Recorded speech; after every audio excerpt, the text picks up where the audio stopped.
श्री गुरुचरित्र ग्रंथ अध्याय 21वा मृत बालक सजीव केला. या अध्यायाच्या नित्यपठनाने व श्रवणाने मृत्यूभयापासून मुक्तता होते. ओम श्री गणेशाय नमः. श्री सरस्वते नमः. श्री गुरुभ्यो नमः. श्री कुलदैवताय नमः.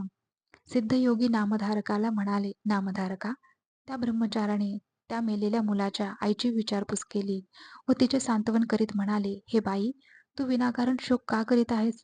मला सांग, या जगात कोणी चिरंजीव झाला का? जो जन्मास आला त्याला मृत्यू अटळ आहे. हा संसार म्हणजे पाण्यावरील बुडबुडा आहे. हा देह पृथ्वी, आप, तेज, वायू व आकाश या पंचमहाभूतांपासून बनलेला आहे. ही पंचमहाभूते विलग झाली की या देहाचा नाश होतो. या पंचमहाभूतांचे गुण मायापाशांनी माणसाच्या ठिकाणी भ्रम निर्माण करतात. त्यामुळे पुत्र, मित्र, पत्नी इत्यादींविषयी आसक्ती निर्माण करतात. हे गुण 3 आहेत. ते म्हणजे सत्व, रज, तमोगुण. सत्वगुणाने देव, रजोगुणामुळे मनुष्य व तमोगुणामुळे दैत्य निर्माण होतात. या गुणानुसार कर्मे घडत असतात. कर्म चांगले, वाईट जसे असेल त्यानुसार त्याचे फळ मिळते. गुणानुसार इंद्रियांच्या भोगाची वासना प्रबळ ठरते व सुख दुःख भोग पुढे येतात. पूर्वकर्मानुसार प्राणी जन्मास येतात व देह प्रारब्ध भोगतात. कल्पवर्षे आयुष्य असणाऱ्या देवऋषींनाही अंत असतो. मग मनुष्याची काय कथा? देहावस्था सतत बदलत असते. जन्म, बालक, तारुण्य, वार्धक्य व शेवटी मृत्यू हे सर्व अटळ असते. मृत्यूनंतर जीवात्मा पुन्हा नवीन देह धारण करतो. हे जन्म मरणाचे चक्र सतत चालू असते. जे ज्ञानी असतात ते जन्म मृत्यूचे दुःख मानित नाहीत. जन्मास येणाऱ्या प्रत्येकाची ललाट रेषा ब्रह्मदेवाने लिहून ठेवलेली असते. प्रत्येकाचे जे पूर्वार्जित असते त्यानुसार प्रत्येकाला तशी गती प्राप्त होते. म्हणून कोणी बालपणी मरतो तर कोणी म्हातारपणी. स्वप्नात दिसलेले धन जसे खरे मानता येत नाही त्याप्रमाणे देहादिकांची खात्री करता येत नाही. आजपर्यंत तू कोणकोणत्या योनीत जन्म घेतला हे तुला सांगता येईल का? तू मनुष्य योनीत जन्म घेतला होतास असे मानले तर त्या प्रत्येक जन्मात तू कोणाची आई होतीस, कोणाची पत्नी होतीस? तुझे आई वडील कोण होते हे तुला सांगता येईल का? नाही ना. मग आता या पुत्राचा वियोग झाला म्हणून विनाकारण शोक का करतेस? हा देह पंचभौतिक आहे. हा देह चर्म, मांस, हाडे, मूत्र यांचा नश्वर गठ्ठा आहे. कसला पुत्र आणि कसला मृत्यू? तू विनाकारण शोक करत आहेस. आता हे मुलाचे प्रेत अग्निसंस्कारासाठी देऊन मोकळी हो. ब्रह्मचाराने असे परोपरीने समजावले असता ती ब्राह्मण स्त्री म्हणाली, स्वामी, तुम्ही जो मला उपदेश केलात तो मला पटतो, पण तरीही माझ्या मनाचे पूर्ण समाधान होत नाही. प्रारब्ध हेच जर अटळ असेल तर परमेश्वराची भक्ती कशासाठी करावयाची?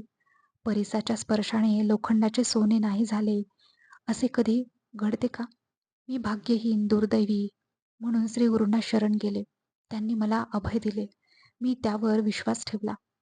ताप आला तर मनुष्य वैद्याकडे जाऊन औषध घेतो. श्री नृसिंह सरस्वती त्रयमूर्तींचा अवतार आहेत.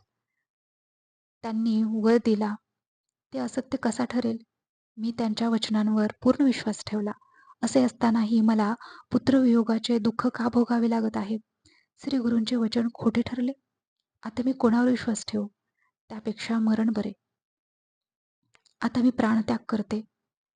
त्या ब्राह्मण स्त्रीचा प्राणत्यागाचा अटळ निश्चय पाहून ब्रह्मचारी तिला म्हणाला, आता तुझा निश्चय ठाम असेल तर मी तुला सांगतो तसे कर. तू श्रीगुरूंच्या वचनांवर विश्वास ठेवलास. तुला पूर्णायुषी पुत्र झाला, पण त्याला मृत्यू आला. म्हणून तू श्रीगुरूंच्याकडे जा आणि जिथे तुला वर मिळाला त्या कृष्णा पंचगंगा तीरावरील औदुंबराखाली मुलाचे प्रेत ठेव व तेथे प्राणत्याग कर.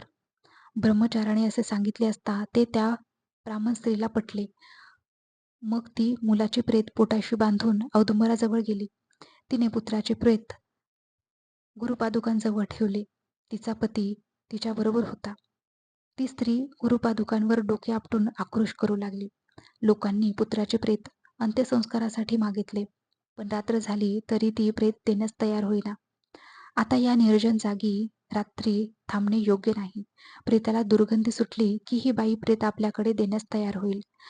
आता आपण घरी जाऊ व उद्या सकाळी येऊ असे म्हणून सर्व लोक आपापल्या घरी गेले. इकडे आक्रोश करणाऱ्या त्या स्त्रीला तिसऱ्या प्रहरी ग्लानी आली व त्याच स्थितीत तिला झोप लागली. झोपेत असताना तिला स्वप्न पडले. स्वप्नात तिला एक जटाधारी योगी दिसले. त्यांनी सर्वांगाला भस्म लावले होते. व्याघ्र चर्म परिधान केले होते. त्यांच्या गळ्यात रुद्राक्ष माळा होत्या. हातात त्रिशूळ होते. असे ते योगी औदुंबराजवळ आले व त्या शोकाकुल स्त्रीला म्हणाले, तू आम्हाला दोष देऊन विनाकारण शोक का बरे करीत आहेस? तुझ्या मुलाला काय झाले आहे? मी आत्ताच त्याच्यावर उपाय करतो. असे बोलून त्यांनी त्या मुलाच्या सर्वांगाला भस्म लावले. मुलाचे तोंड उघडून त्यात प्राणवायूचा संचार केला. आता तुझा पुत्र जिवंत होईल, असे आश्वासन दिले. हे स्वप्न पाहून तिला अचानक जाग आली. ध्यानी मनी ते स्वप्नी असे मनाशी म्हणत ती आश्चर्यचकित झाली. मुलाच्या प्रेताकडे पाहून ती पुन्हा रडू लागली.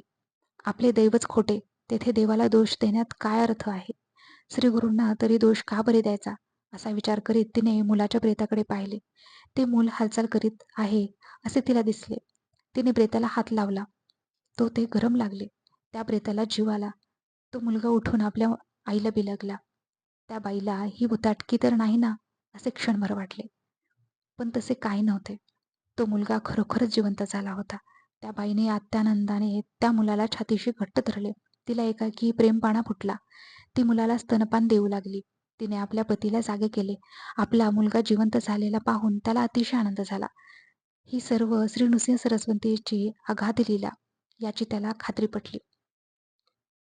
मग त्या पती पत्नींनी स्नान करून औदुंबरास प्रदक्षिणा घातल्या. श्रीगुरूंचे अनेक परींनी स्तवन करून क्षमायाचना केली.